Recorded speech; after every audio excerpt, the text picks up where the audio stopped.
ইসলাম ধর্ম পালনের যেসব নিয়মকানুন কোরআন সুন্নাহ দ্বারা প্রমাণিত সেসব নিয়ম থেকে একেবারে বের হয়ে ইসলাম পালন করে থাকে বায়েফল সম্প্রদায়। সেনেগালের এই সম্প্রদায় সম্পর্কে জানা যায় তারা নামাজ ও রোজার বদলে বেছে নিয়েছেন এমন একটি পন্থা যাকে রোজা নামাজের সমতুল্য হিসেবে ভাবা হয়।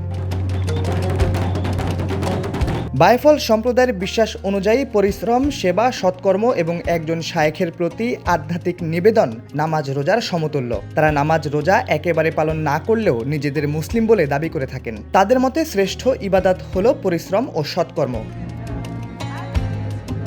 সেনেগালের সুফি সাধক আহমদু বাম্বা মবাকের শিক্ষার মধ্য দিয়ে এই সম্প্রদায়ের যাত্রা শুরু। জানা যায় 1853 সাল থেকে 1927 সাল পর্যন্ত ফ্রান্স ঔপনিবেশিক শাসনের সময় সেনেগালে বসবাস করতেন তিনি। ফরাসিদের বিরুদ্ধে তিনি অহিংস সংগ্রাম শুরু করেন। কোরআন অধ্যয়নের পাশাপাশি তিনি বিভিন্ন সাহিত্য রচনা করতেন।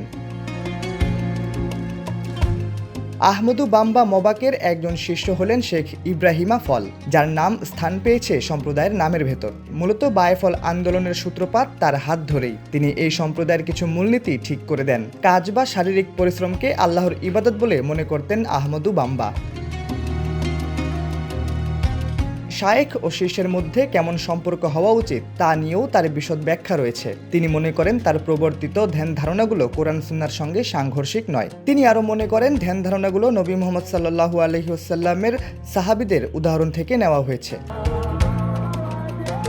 পরবর্তীতে এই শায়েখের শিক্ষার প্রভাবই বায়েফল সম্প্রদায়ের ভেতর বেশি দেখা যায়। তার শিক্ষাই বায়েফল সম্প্রদায়ের বিকাশের পেছনে দায়ী বলে মনে করেন অনেকে। যেখানে নামাজ ও রোজার পরিবর্তে কঠোর পরিশ্রম, শায়েখের প্রতি নিবেদনকে ধর্মীয়ভাবে গুরুত্বপূর্ণ বলে মনে করা হয়। ইসলামে ইবাদতের মূল বিষয়গুলোর পাশাপাশি আরও কিছু অনুষঙ্গতেও তারা পরিবর্তন এনেছে। পোশাকের দিক দিয়ে এই সম্প্রদায়ের নারীরা পুরো শরীর ও মাথা ঢেকে রাখেন এবং গৃহস্থালী ও প্রাকৃতিক উপকরণ দিয়ে তৈরি অলংকার পরিধান করেন। পুরুষেরা প্রায় লাঠি বহন করেন এবং গ্র্যান্ড মাগাল নামক বাৎসরিক তীর্থযাত্রায় নিরাপত্তারক্ষীর দায়িত্ব পালন করেন। শাহরিয়ার আহমেদ, সময়ের আলো।